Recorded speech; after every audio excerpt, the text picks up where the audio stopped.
پاکستان میں الیکشن کی تاریخ بہت زیادہ قدیم نہیں ہے، چونکہ یہ ملک ہی 70 سال پہلے آزاد ہوا ہے، تو 70 سال کے دوران میں جو تاریخ ہمارے سامنے ہے الیکشن کی، وہ پہلے تو انڈائریکٹ الیکشن کی ہے اور الیکٹورل کالج کی ہے جب 1962 کے آئین کے تحت صدارتی نظام نافذ ہوا، تو پھر اس کے بعد پارلیمنٹری نظام جب آیا یا پارلیمنٹری نظام لانے کے لیے اور اس غرض سے 1970 میں انتخابات ہوئے، دسمبر 1970 میں، تو اس سے یہ عام انتخابات کا سلسلہ شروع ہو جاتا ہے۔ ان انتخابات میں مشرقی پاکستان سے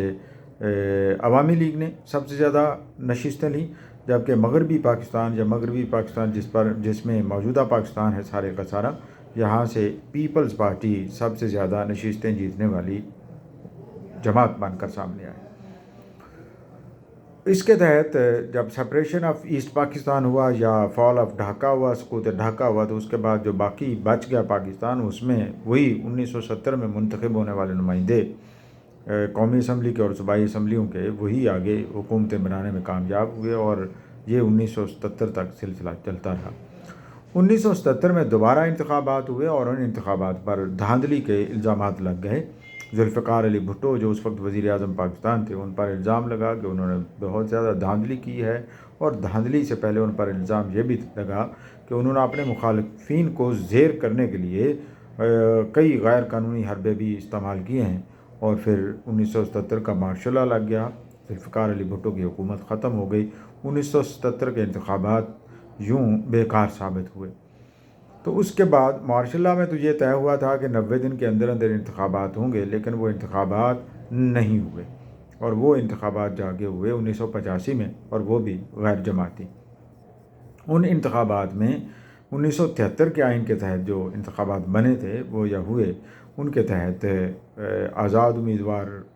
ہی محمد خان جنیجو تھے جو وزارت عظمیٰ پر متمکن ہوئے، جبکہ صوبوں میں ایک میں میاں نواز شریف وزیر اعلیٰ بننے میں کامیاب ہوئے۔ یہ اسمبلیاں 1988 تک چلتی رہیں، اور 1988 میں ضیاء الحق کا جب طیارہ حادثے میں شہادت ہوئی یا ہلاک ہوئے، وہ اس کے بعد سے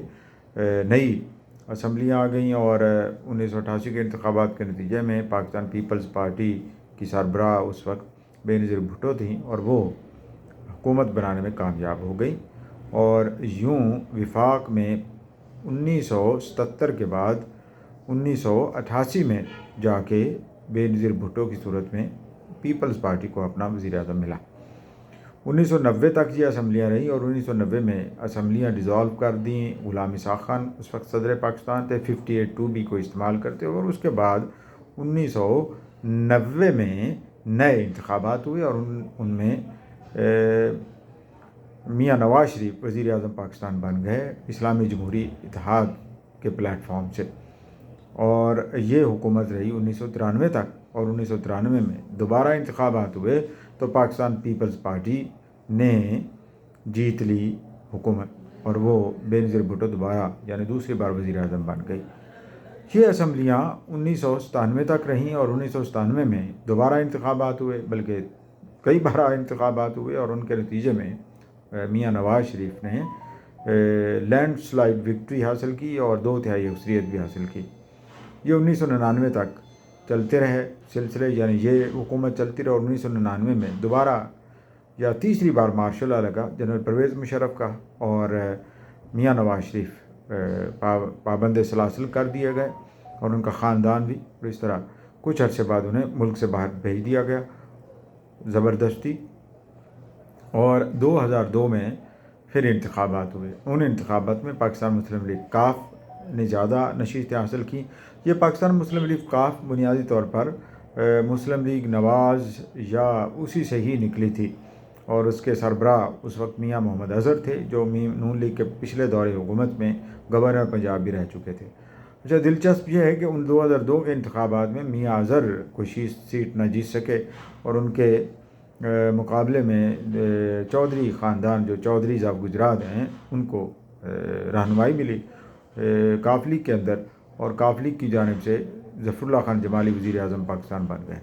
یہ کچھ عرصہ ہی چلے گئے تو ایک پیوند لگانا پڑا حکومت کو یا جنرل پرویز مشرف کو، اور شجاعت حسین کو کچھ عرصے کے لیے وزیر اعظم بنایا گیا، اور پھر اس دوران ہی جو اس پہلے وزیر خزانہ تھے شوکت عزیز، ان کو اٹک سے چودھری شجاعت حسین کی بھانجی نے جو سیٹ خالی کی این اے کی، اس سے الیکشن لڑوا کر جتوا کر وزیر اعظم بنایا گیا۔ جو شوکت عزیز صاحب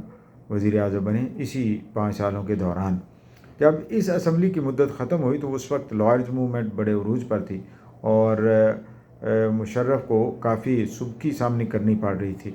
اور اسی دوران میں بے نظیر بھٹو کی شہادت بھی ہو گئی، اور جو انتخابات ہوئے فروری 2008 میں، ان انتخابات کے نتیجے میں پیپلز پارٹی برسر اقتدار آنے میں کامیاب ہو گئی۔ یہ تیسری بار تھی پاکستان پیپلز پارٹی جو ان پچھلے 10-15 سالوں میں پھر دوبارہ سے برسر اقتدار آ رہی تھی۔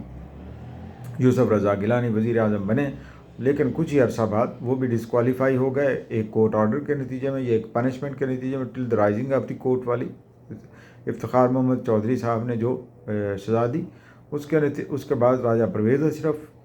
پیوند لگانے کے لیے وزیر اعظم بنے، اور پھر وہ مدت اس اسمبلی نے پوری کی۔ 2013 کے انتخابات میں نواز شریف تیسری بار وزیر اعظم بننے میں کامیاب ہو گئے، اور یوں یہ ایک نئی ایکسیپشن پاکستان کے حصے میں آئی۔ نواز شریف تو 2017 تک رہے، کیونکہ اس کے بعد پھر ڈسکوالیفائی کر دیے گئے، اور پیناما پیپرز اور پیناما اور اکاما اور پتہ نہیں کیا کچھ اس کے نتیجے میں، اور 2018 میں تک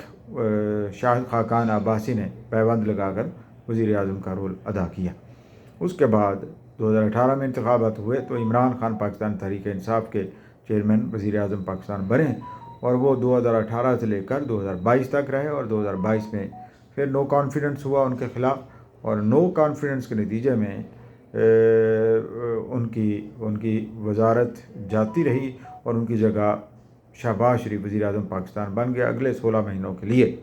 جب یہ اسمبلی برخاست ہوئی تو اس کے بعد 3 ماہ کے اندر یعنی 90 دن کے اندر انتخابات ہونا تھے، باوجود وہ نہیں ہو سکے۔ اب یہ 8 فروری کو ہونے جا رہے ہیں، اور ہم توقع کر رہے ہیں کہ اس بار یہ انتخابات قدرے بہتر ہوں گے۔ کچھ لوگ ان پر اعتراضات بھی کر رہے ہیں، اعتراضات کرنے والے بھی ان کے بھی پاس بھی ویلڈ ریزن ہے۔ اب وقت تعین کرے گا کہ یہ انتخابات کیسے ہیں۔ آپ بھی بتائیے کہ یہ انتخابات کیسے ہیں اور انتخابی ہسٹری کیسی ہے۔ یہ ایک مختصر سی تاریخ ہے، اور اس میں ہم نے دیکھا کہ کتنے وزیر اعظم بنے، اور کوئی بھی اپنی مدت وزارت پوری نہیں کر سکا 1970 سے لے کر۔ آپ کی فیڈ بیک کا انتظار رہے گا، اور اگر یہ صحیح ہے تو اس پر آپ کا کامنٹ، سبسکرپشن اور پتہ نہیں کیا کچھ میں توقع کر رہا ہوں۔ فائدہ کیا ہوگا کہ میرا حوصلہ بڑھے گا، اور میں اس طرح کی ویڈیوز اور پروڈیوس کرتا رہوں گا، اور اس کے قابل ہو جاؤں گا کہ میں یہ ذریعہ بنا لوں۔ آپ کیا کہتے ہیں؟ والسلام۔